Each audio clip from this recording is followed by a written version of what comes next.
डाळ तांदूळाची खिचडी हे आपलं भारताचं राष्ट्रीय अन्न किंवा राष्ट्रीय खाद्यपदार्थ आहे।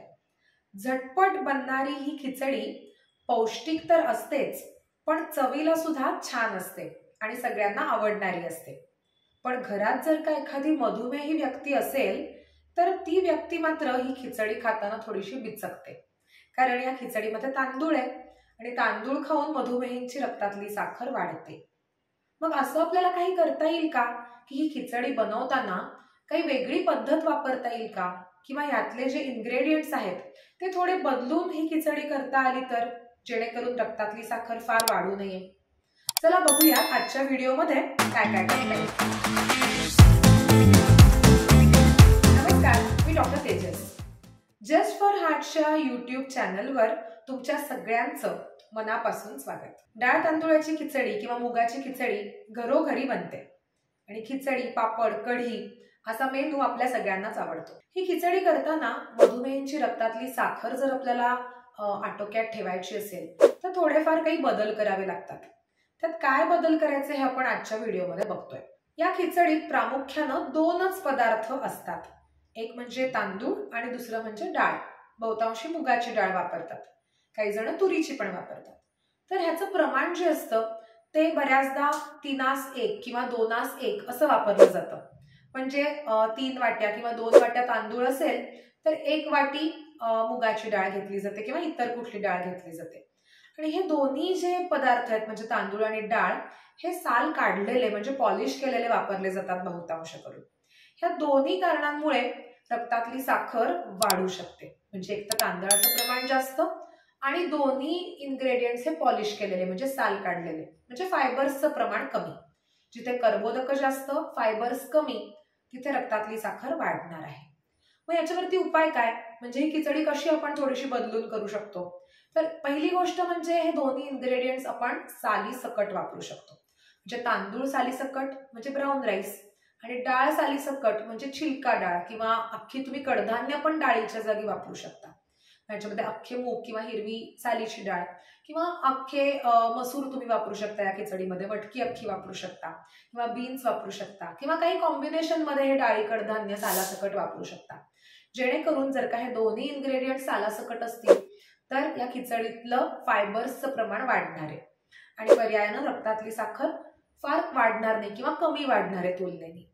दुसरं आपण काय करू शकतो ते म्हणजे आपण याच्यातलं जर का कर्बोदकांचं प्रमाण कमी करायचंय आपल्याला तर तांदळाचं प्रमाण कमी घेऊ शकतो आणि तुलनेनं डाळीचं प्रमाण जास्त घेऊ शकतो। म्हणजे आता जर का तुम्ही 3:1 किंवा 2:1 असं प्रमाण वापरत असाल तांदूळ आणि डाळीचं तर ते एक्झॅक्टली आपल्याला उलट करता येईल। म्हणजे 2 वाट्या डाळ आणि 1 वाटी तांदूळ असं वापरता येईल, किंवा अगदी तुम्हाला सुरुवातीला इतकं जमणार नसेल किंवा खूप वाटत असेल डाळ ह्याच्यामध्ये तर मग निदान सेम प्रमाण घ्या की 1 वाटी तांदूळ तर 1 वाटी डाळ घ्या आणि ह्या दोन्ही गोष्टी शक्यतो सालासकट घ्या। आता दोन्ही गोष्टी सालासकट घेणं शक्य नसेल तर निदान एक तरी ह्यातलं सालासकट असावं, म्हणजे निदान तांदूळ रेग्युलर वापरला तर डाळ सालासकट वापरा, असं सुद्धा आपल्याला करता येईल। म्हणजे तांदळाचं प्रमाण कमी आणि साल असलेले इन्ग्रेडियंट्स वापरणं, हे दोन पर्याय आपण आता बघितले। तिसरं अजून काय करता येईल तर तिसरं म्हणजे ही खिचडी करताना ह्याच्यामध्ये भाज्या घालता येतील वेगवेगळ्या।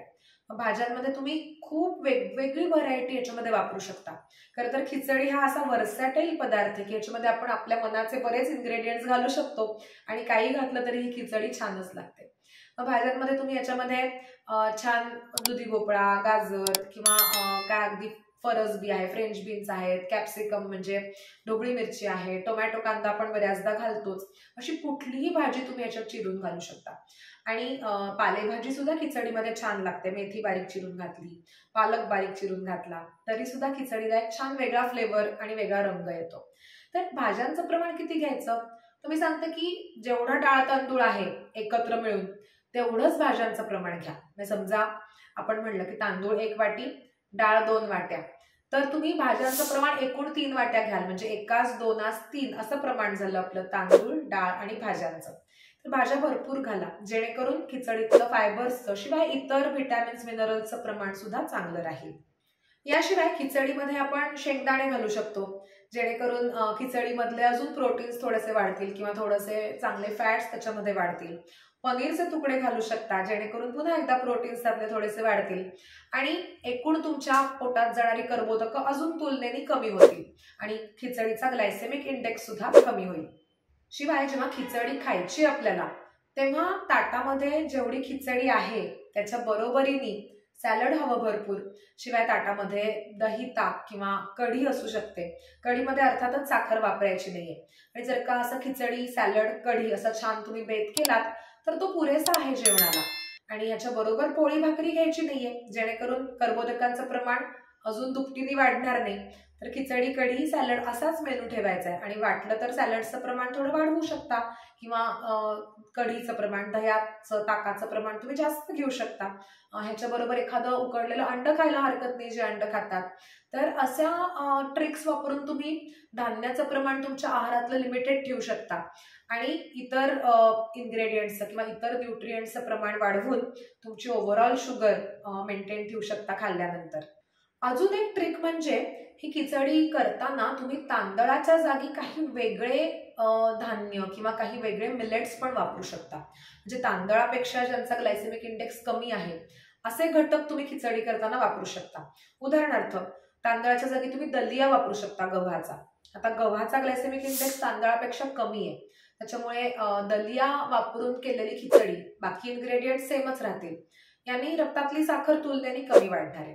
किंवा जर का तुम्हाला मिलेट्स वापरायचे असतील तर बाजरीची खिचडी खूप छान होते. म्हणजे अख्खी बाजरी भिजवून त्याला छान मोड आणून सुद्धा खिचडीत वापरतात आणि ही बाजरीची खिचडी फेमस आहे. म्हणजे याच्याबरोबर छान पापड आणि कढी अशी छान लागते ही खिचडी. तर बाजरीची खिचडी करू शकता. अजून काय बरं, बार्लीची खिचडी करता येईल तुम्हाला. बार्ली हे एक धान्यच आहे आणि त्याचा ग्लायसेमिक इंडेक्स कमी असतो. शिवाय किनुआ सारखे पदार्थ आहेत, हे खिचडीत वापरू शकता किंवा रोल्ड ओट्स वापरू शकता. तुम्हाला याच्यात व्हरायटी पण खूप मेंटेन करता येते. म्हणजे खिचडी एकाच एक प्रकारची खाण्यापेक्षा वेगवेगळ्या प्रकारची तुम्ही जर का केलीत तर तुम्हाला खायला पण मजा येईल आणि कंटाळा येणार नाही. आणि अशी खिचडी तयार झाली तुमची की शेवटी अगदी शेवटच्या स्टेपला म्हणजे खिचडी खाताना सुद्धा तुम्ही तिचा ग्लायसेमिक इंडेक्स अजून कमी करू शकता. कसा बरं, तर खिचडी खाताना त्यात छान चमचाभर तूप घाला. तुपातल्या फॅट्समुळे खिचडीचा ग्लायसेमिक इंडेक्स कमी होईल. शिवाय वरून तुम्ही त्याला गार्निश छान करू शकता खिचडीला. म्हणजे भरपूर कोथिंबीर, ओलं खोबरं, छान लिंबू पिळा. ह्याच्यामुळे खिचडीचा ग्लायसेमिक इंडेक्स अजून कमी होईल आणि चवीला पण ती खिचडी अजून छान लागेल. तर अशी तुम्ही खिचडी खाल्ली मग ती तुम्ही एखाद्या जेवणाच्या वेळेला सहज खाऊ शकता. फक्त म्हणल्याप्रमाणे त्यात इतर कुठली धान्य घ्यायची नाहीत आपल्याला आणि आठवड्यातनं 2दा-3दा अशी खिचडी खाऊन पण तुम्हाला चालणार आहे. म्हणजे याची शुगर तुमची फार वाढणार नाहीये तुलनेने. तर तुम्हाला हा एक्सपेरिमेंट एकदा खरंच करून बघायला हवा की तुमची रेग्युलर खिचडी खाऊन रक्तातली साखर किती वाढते, आत्ता सांगितलेल्याप्रमाणे खिचडी करून ती खाऊन रक्तातली साखर किती वाढते आणि जर का खिचडी बरोबर तुम्ही पोळी किंवा भाकरी खाल्लीत तर रक्तातली साखर किती वाढते. जर तुम्ही हे तिन्ही प्रयोग करून बघितलेत तर तुमच्या निश्चितच लक्षात येईल की ह्यातलं नक्की चांगलं काय किंवा रक्तातली साखर कमी ठेवणारं किंवा फार न वाढवणारं यातलं नक्की काय आहे. हे प्रयोग करून तुमचं जे निरीक्षण आहे किंवा तुम्हाला जे सापडलंय त्याच्यामध्ये प्रयोगातले निष्कर्ष ते माझ्याबरोबर जरूर शेअर करा. आमच्या व्हिडिओच्या कमेंट्समध्ये तुम्ही हे मला नक्की पाठवू शकता. तुमच्या घरी खिचडी किती वेळा होते आठवड्यातनं आणि ही खिचडी करताना तुम्ही काही अजून वेगळे इन्ग्रेडियंट्स वापरता का हे सुद्धा मला कमेंट्समध्ये कळवा. आणि माझ्या पुढच्या व्हिडिओसाठी जर तुमच्याकडे काही टॉपिक्स असतील तर ते सुद्धा मला कमेंट्समध्ये पाठवायला विसरू नका. चला आज इकडे थांबतोय आपण, पण पुन्हा असंच भेटतोय पुढच्या मंगळवारी संध्याकाळी 7 वाजता जस्ट फॉर हार्टच्या YouTube चॅनलवरती. धन्यवाद.